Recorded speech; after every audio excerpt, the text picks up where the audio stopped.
অরাজকতা চলছে রাজ্যে, বিস্ফোরক দাবি করে বসলেন অধীর চৌধুরী। পশ্চিমবঙ্গের যা পরিস্থিতি তাতে এখনই রাষ্ট্রপতির হস্তক্ষেপ করা উচিত, বিস্ফোরক দাবি করলেন প্রদেশ কংগ্রেস সভাপতি অধীর চৌধুরী। বিষয়টি নিয়ে রাষ্ট্রপতি দ্রৌপদী মুর্মুকে চিঠি দিয়েছেন তিনি। চিঠিতে অধীরের অভিযোগ, বাংলা জুড়ে অরাজকতা চলছে, কৃত্রিমভাবে হিংসা ছড়ানোর চেষ্টা করছে পশ্চিমবঙ্গে। সাম্প্রতিককালে রাজ্যের পরিস্থিতি নিয়ে এমন বিস্ফোরক অভিযোগ কেউ করেননি। স্বাভাবিকভাবেই অধীরের এই অভিযোগ ঘিরে সরগরম রাজ্য রাজনীতি।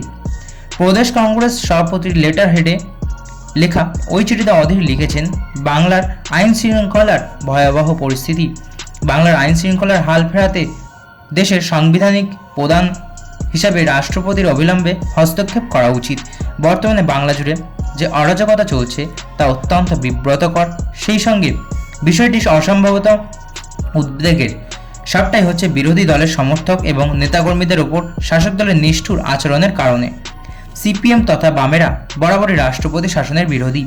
রাজ্য বিজেপি নেতৃত্বের একাংশ বিভিন্ন সময় বারবার পশ্চিমবঙ্গে রাষ্ট্রপতি শাসনের দাবি জানিয়েছেন, যদিও কেন্দ্রীয় বিজেপি নেতৃত্ব স্পষ্ট বলেছেন রাষ্ট্রপতি শাসন নয়, নির্বাচনের জয়ের মাধ্যমেই তারা বাংলায় সরকার গড়তে চান।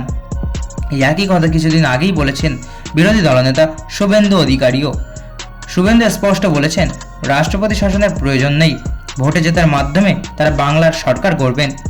কিছুদিন আগেই কাঁথিতে একটি কর্মসূচিতে সামিল হয়ে শুভেন্দুকে বলতে শোনা গিয়েছে, দিল্লিতে বলে এসেছি পিছনের দরজা দিয়ে বিজেপি নবান্ন চায় না, রাজ্যপালের ক্ষমতা দিয়ে রাষ্ট্রপতি শাসন চায় না, আমরা চাই পশ্চিমবঙ্গ উপদ্রুত রাজ্য ঘোষণা করা হোক। এই পরিস্থিতিতেই রাষ্ট্রপতিকে চিঠি লিখেন অধীর চৌধুরী। তবে অধীররাও অবশ্য সরাসরি রাষ্ট্রপতি শাসন শব্দবন্ধ ব্যবহার করেননি, তিনি রাষ্ট্রপতির হস্তক্ষেপ চেয়েছেন, যা ভীষণই তাৎপর্যপূর্ণ বলে মনে করছেন রাজনৈতিক মহল। রাষ্ট্রপতি পাঠানো সেই চিঠিতে সন্দেশকালের প্রসঙ্গও তুলে ধরেছেন অধীর চৌধুরী। তুলেছেন মুর্শিদাবাদে ভোট হিংসার অভিযোগ। তিনি লিখেছেন, লোকসভা নির্বাচনের আগে মুর্শিদাবাদে পরিকল্পিতভাবে হিংসা ছড়ানো হয়েছিল, সেই সঙ্গে জারি হয়েছিল শাসক দলের সন্ত্রাস। বর্তমানে ভোট পরবর্তী হিংসা মারাত্মক আকার নিয়েছে। বাংলায় বিরোধী দলের নেতা কর্মীদের জীবন জীবিকা দুটি সংশয়ে রয়েছে। জলপাইগুড়ির জেলার ময়নাগুড়িতে কংগ্রেস কর্মীকে নৃশংসভাবে খুনের প্রসঙ্গও তুলে ধরেছেন অধীর। অভিযোগ, তৃণমূল আশ্রিত দুষ্কৃতীরা খুন করেছে মানিক রায় নামে ময়নাগুড়ির ওই কংগ্রেস কর্মীকে। বিষয়টি নিয়ে তীব্র ক্ষোভ জানাচ্ছেন রাজ্য কংগ্রেস নেতারা। সব মিলিয়ে অধীরের দাবি, রাজ্যে অঘোষিত জরুরি অবস্থা চলছে, যারা মোকাবিলা করতে রাষ্ট্রপতির হস্তক্ষেপ প্রয়োজন।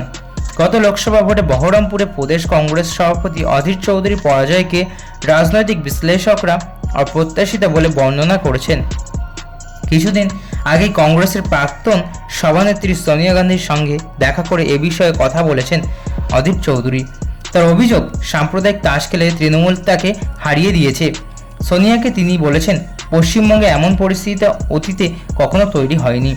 রাজ্য জুড়ে কংগ্রেস কর্মী সমর্থকদের ওপর তৃণমূল অত্যাচার চালাচ্ছে, মিথ্যা কেস দিচ্ছে, এমন অভিযোগও করেছিলেন অধীর চৌধুরী।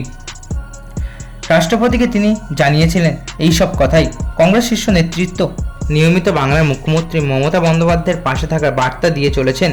এমনকি লোকসভা নির্বাচনের পরে অধীর যখন মমতার বিরুদ্ধে সরব হয়েছিলেন, তখনও মমতার পাশে দাঁড়িয়েছিল প্রদেশ কংগ্রেস সভাপতি, বার্তা দিয়েছিলেন দলের শীর্ষ নেতৃত্ব। এমনকি কংগ্রেসের সর্বভারতীয় সভাপতি মল্লিকার্জুন খাড়গে সাফ জানিয়েছিলেন প্রয়োজনে দল ছেড়ে বেরিয়ে যেতে পারেন অধীর। কিন্তু এরপরও অধীর একবারের জন্য মমতা বিরোধিতার পথ থেকে সরে আসেননি, উল্টে তার আক্রমণের ঝাঁজ আরও বেড়েছে। এই পরিস্থিতিতে রাজ্যে অরাজক পরিস্থিতি অভিযোগ তুলে যেভাবে অধীর রাষ্ট্রপতির হস্তক্ষেপ দাবি করলেন তা যথেষ্ট তাৎপর্যপূর্ণ বলেই দাবি রাজনৈতিক বিশেষজ্ঞদের। তো বন্ধুরা, এই ছিল আজকের ভিডিও। আশা করি ভালো লেগেছে। ভালো লাগলে অবশ্যই একটি লাইক করবেন এবং আপনার কী মতামত তা কমেন্ট বক্সে অবশ্যই জানিয়ে যাবেন। ধন্যবাদ।